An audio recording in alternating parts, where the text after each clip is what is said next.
Folks, welcome to episode 5, the Joe DiMaggio episode, A Couple of Joes. My name's Joe Conzi. I'm joined by my co-host, producer Burrs, also known as Joe.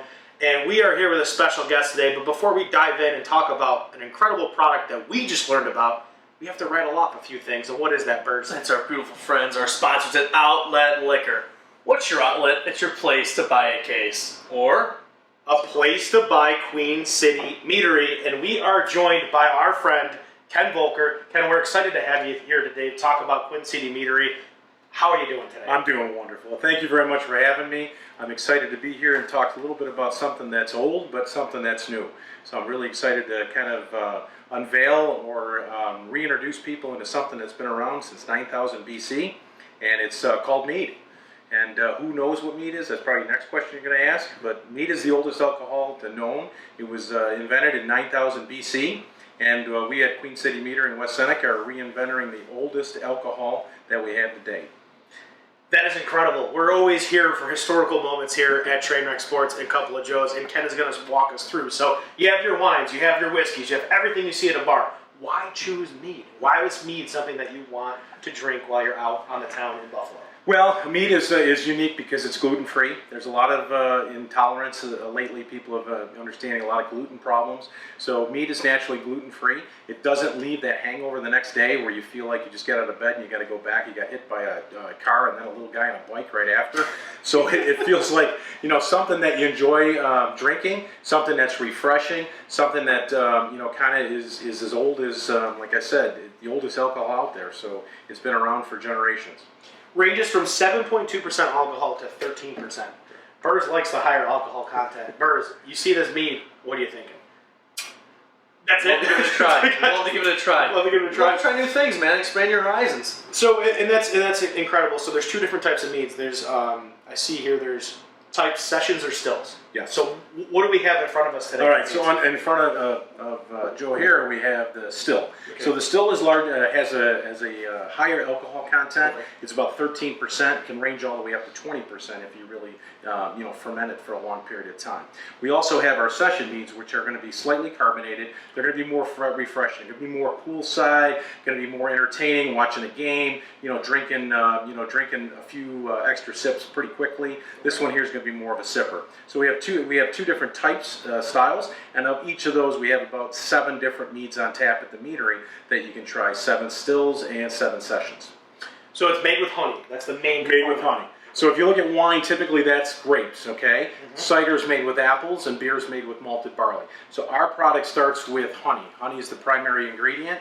It's about 3 pounds of honey for every gallon of water that we ferment together, and then that's what creates your alcohol content. This is not a grappa, for those that know. Grappa, for those that know what grappa is, it's that of wine, depends on the type of quality. This is different. Mead is completely different. This is new to producer Burrs and I, and we're excited to try this today. Ken, this is something new to us, and with Couple of Joes, the reason that we created the show was to teach you different things that you can find at Outlet Liquor or things that you might see out in public. Something different. We all drink our whiskeys, our bourbons, our beers. We all know what's great. You're going to have your beer snobs, your wine snobs, your whiskey snobs, your bourbon snobs. But I think you and I might be the mead snobs of Buffalo after this, because we tried this before the show, but did we try this before the show or no? I don't remember. No, I don't remember, because we've been drinking all day. All I know is this is like, if you're a Bud Light guy, this is not for you. It's not for you. This is one way to say expanding your horizons, trying new things. This is like, dive in, try something new, man. Yeah. So we've actually read a lot about this product. We're excited to try this. Burrs, let's just go ahead and dive right in. Like I said. So you're drinking the still, and he's going to drink Red Potion. This is Red Potion. So Red Potion has got a wildflower honey and a strawberry mead. Right. So it's really unique, and I'll let you guys just taste it, drink it, and be able to. For my Harry Potter fans, Wingardium Leviosa, because it is a potion. I'm going to drink it here. Okay. I like it. What do you think? I'm still trying to figure out that potion you're trying to tell me right now. No, it's from Harry Potter. Yeah, I'm not a Harry Potter, I might look like it, but I'll watch it.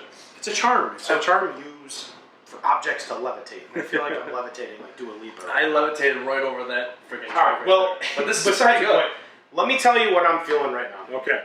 I'm feeling it's a fall day. All right. I'm amping up for a Bills tailgate. I'm ready to roll. I don't want to dive into a Bud Light yet because I know that it's gonna give me agita, as my mom would say. And you'll be running to the bathroom. It'll be running to the bathroom in 5 so minutes. This might be one to get me eased into drinking for the day. Nice You feel that? Nice little foundation. Start the day. Start the morning. The autumn leaves are turning. Josh Allen's throwing darts. Stephon Diggs is catching those darts. That's what I'm feeling. Breakfast sandwiches coming off the grill. Yeah, it's 7.2% alcohol. So it satisfies your need to start off early, like you said, and get to where you need to be pretty quick on that train, right? Get you off to where, yes, because here at Trainwreck Sports, this train never stops, and to fuel it, I think it's going to be fueled by mead this season. But if you start with 13%, the train could be derailed pretty fast. So you got to start with the 7%. But fortunately, you're not driving; you're on a train. Somebody else is driving, so you're good. Oh my God! Hopefully someone's He's already been conditioned. I love this. So it's on the shelves at Outlet Liquor. Where would you find this Outlet Liquor? Near your wines? You're going to find it in your New York section in the back of the store. Okay. It's going to be on the top shelf, and we have Amy and Barrel of Monkeys at Outlet Liquor today. And the session meads, which are going to be those slightly carbonated meads, which are more refrigerated, take with you on a camping trip or whatever, those are going to be just available at the Meadery. But we do have other places that have the local bars. Ask for it at your local bars because that's a session mead, and that comes out of the tap. Now, correct me if I'm wrong, but I see this as slightly like maybe something a dessert, maybe something a break from the normal. Maybe you're drinking White Claws all day. You're drinking Bud Lights. You're about to go to that bourbon whiskey. This is your gateway. Correct. And again, this could be your go-to drink. I mean, we have a lot of people. The one I brought with me today, the Red Potion. This is a semi-sweet. We do also have just all of our meads are made right in the middle, so they're semi-sweet. All of our meads are made to a certain residual sugars. And they ferment for a certain time. So there's different types of things. We have ones that are made with fruits. We have ones that are made with hops and spices, and there's traditionals that we just have honey and water. So we have a variety, very versatile. Meat is very versatile, so it kind of fits everybody's palate. You may like one, Joe. You may hate the one. You may love the other one. So there's a mead to fit everyone's need. And you mentioned to me before the show that when you were bartending back, you'd have people that wanted to surprise you. Mead is a pleasant experience. It's a really surprise experience because people think from the medieval Renaissance festivals that it's going to be syrupy, it's going to be really sweet, and it's not necessarily the case. It's well balanced. Yeah. So go get your joust, go get your horse, and start drinking some mead because you're going to get right into you there. Like you said, there's a mead for every need, so you can find your own palate, find your own type. Don't be a buzzkill. Drink Jesus mead. Christmas. This is all of that. Which brings me to my next point. You're so passionate about it. Yes. Everybody we've had on our show has talked about their product. Very passionate about it. No matter if it's rum, whiskey, bourbon. Why mead? Like, how did you get into wanting to distill mead and make it a product that people should be drinking more often than not? Well, about 6-7 years ago, friends of ours, we've been friends since we were about 7 years old, so about 45 years. We were always experimenting. We did some wine. We did some beer. We got into the IPA world, and we wanted something that was different. And as we started making mead, people started saying, "Wow, this is really unique and different." They said, "I don't get a hangover the next day. It doesn't sit in me like an IPA." So it was really exciting and really fun to see people that you give a gift to really feel rewarded that you provided them something different, a new experience, like you said earlier, something new, something incredibly different. And the more and more we start, fusing those flavors together, the more and more we experimented with different types of unique varieties and flavors of honey. There's so many different varieties of honey that change just by adding a certain fruit or a hop or a spice. So it's really unique, and it's just been a great experience for us. Lifelong friends. I have 2 other partners, and we've been lifelong friends. So we talk about local distilleries. They're 290 Center Road, Suite 200, West Seneca. Right now, Thursday, Friday, Saturday. So Thursday 5 p.m. to 8 p.m., Friday 5 p.m. to 10 p.m., Saturday 2 to 9. You said you're there on Thursdays. I'm there every Thursday. That's when we're coming to hang out. Yeah, you guys come out because I'm the guy. I'm just I like to be there. I like to entertain. It's like I said earlier, we have 25 seat capacity in the Meadery, and it's just a place where you can just unwind and just be a kid, not a kid again. That's a poor example for a 21-year-old, over 21-year-old. Sure. But you can relax. There's no loud music. There's no pool sticks breaking over the top of your head. It's just a nice casual environment. That's a major key right there. See, I just feel like me going to a meadery would be like, well, I'm going to the meadery this evening. Yes. And you should go too. So we've, like I said, Joe and I have drank a long list of alcohols. We've talked a lot about it. is mead just a straight sipper, or do you have specific cocktails that you build it into? Right. Yeah, we do a lot of different things with mead, and in fact, we've done slushies before. We've done, we kind of take our blueberry fields forever and we mix it with ice, and it becomes a Slurpee Slurpee for the gods, or whatever you want to call it. So we do all kinds of different types of things. It's best when our sessions are chilled. Our stills are served at room temperature. We do have some of the stills that are more closer, lighter in color, that are going to be refrigerated. So it has a lot of characteristics that you would have in wine. But then there's a lot of characteristics you have in cider on the session side. So it's a real unique, kind of variety, especially with the introduction of the White Claws and the seltzers. People are looking for something new and different, and they want to try something new and different every time they have an experience. So mead is something that I encourage people to try because it's different, it's unique, and I'm sure you'll be excited about trying it for your very first time. So we just had the red potion. Yes. Now the next one is the Amy. Yeah, the Amy's going to be a still, so you're going to have a little bit more oakiness and some tannins that are going to come out when you taste this. This is going to be more of that sipper that we talked about. This is the closest thing. The story behind this is my partner and my two partners, his wife, would try our meat concoctions after they were, kind of fermenting and stuff, and she really didn't understand what mead was, similar to everybody else. She was a, red wine drinker. So Amy, really, the start of the introduction of Amy, and named after his wife, was the first, kind of meat concoction that she really, really liked, because it was familiar with what she was used to. Well, you know what I think about this one? Give me a steak. Yeah. With some mashed potatoes. Absolutely. Give me some of this Amy mead right here. And I might even dip the steak in this, to be honest with you. I was saying, I think you mentioned earlier, it's also like a fireplace, read a book kind of thing. Yeah. It's a nice, relaxing, just sit down, enjoy the fresh air, and just sip it away. And it's incredible. We tried Red Potion today, Amy. There's also some really clever names here. You talk about 9000 BC. You've got the Screaming Wench, the Even Steven, the Ebenezer Lemon Squeezer. Now, the Ebenezer Lemon Squeezer was the Ebenezer name for the Ebenezer, the hamlet, Ebenezer. Yes, West Seneca. West Seneca. Okay. Yeah. So we're located in West Seneca, so that's kind of like an Arnold Palmer. That's an iced tea, lemon, and honey mead. See, this is what I'm talking about. And then you have a barrel of monkeys. Well, yeah, I told you so. Told you so, which is a wildflower honey and Sangiovese grape mead. So this is incredible because it's something different that you can try, something different that you bring to maybe a Thanksgiving dinner, maybe a holiday party, maybe a 4th of July party. Maybe you got someone there. Super Bowl party and the Bills win it, right? The Bills win it. Yeah. It's incredible. That's what we're all about here. But very interesting, very unique. And I'm actually at a loss for words because usually I have questions to ask you about the distilling process and things like that, but I'm just so blown away at how different this product is. This is not something that I've had in my 30 years on this earth. Have you? You have wine reps come in and try to sell you on grappa. Yep. This is better than grappa, to be quite honest with you.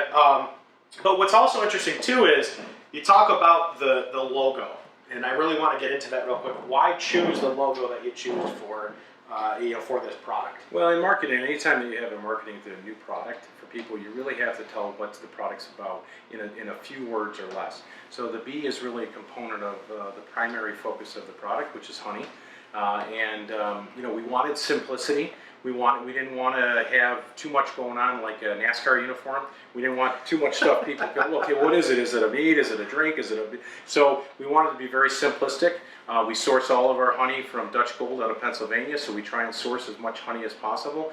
We have 4 different varietals of honey that we currently use, which is Wildflower from this region, Orange Blossom, which is from Florida, Mesquite, which is from the desert, and then Clover, which is from North Dakota and that area. So we have a lot of different varietals of honey. We source all of our fruits and hops from a local place out in Forestville, New York. So that's one of the reasons why we wanted simplicity. We try and refrain from high fructose corn syrup and some of the bad stuff that's located in some of the products that we consume. So we wanted simplicity and the B and just let that be the hero of the bottle.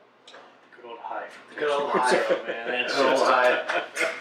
So you can get this at your local outlet liquor. You said in the section New York Top City. shelf. Top shelf, baby. If you're looking for something different, something that's going to put you in good graces with your boss at your next function, you might want to try mead because remember, when you listen to this episode, the 9000 BC, if if you have a boss that loves history, this is what you want to bring to your next company gathering, maybe your next family party. And this one right here. I'll be honest with you, what I love so much about this is it's locally made.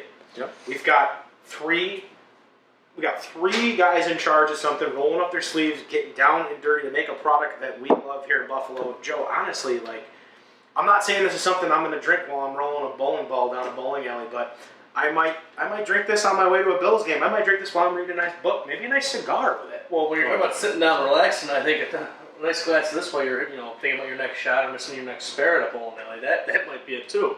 But yeah, this goes for anything. Bonfire, walking up to the Ralph. Sorry, hi Mark. Walking to the KBC. Meeting the in-laws for the first time. Sorry, Gabe, my bad. Not going there again. But I'm actually kind of almost hooked on this one right here. Amy, this is a very.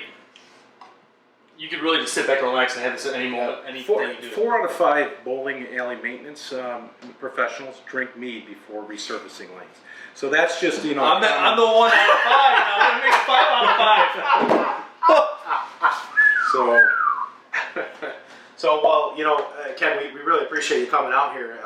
Is there anything you'd like to shed some light on about Queen City? Maybe some events we have coming up this summer. Yes. Maybe something that Joe and I should be coming to. Is Yeah, there some absolutely. competition? Like, how many meads can you drink in one sitting? Yeah, absolutely. Well, we have National Mead Day coming up on the first Saturday of August. Okay. Where we honor, the only day that wasn't taken on a 365-day calendar. So we put mead as that. That's what I was thinking, actually.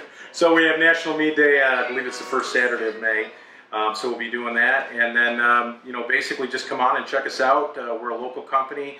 COVID-19 hurt us a little bit, but we were fortunate to have a lot of people that were introduced to the mead, and they supported us through a trying time. So I appreciate both of you having me here today, and this was a rewarding experience learning a little bit about mead myself, I guess, and the reactions you guys had. Queen City Meadery, 290 Center Road, Suite 200, West Seneca, New York, 14224. Get out there, check it out, or go to your closest outlet liquor. It's the place to buy your case. You could find it top shelf where Mama hides the cookies, because there's always a need for mead, as we always say here, Joe. You know what? This is a beautiful new palette that was just open to me, and I love it. And I'm ready, and I can't wait to experience more. Ken, thank you so much for coming. Thank you. Ken Volker, everyone. Let's go a round of applause here real quick. And we got to say one more thing before we head out here real quick.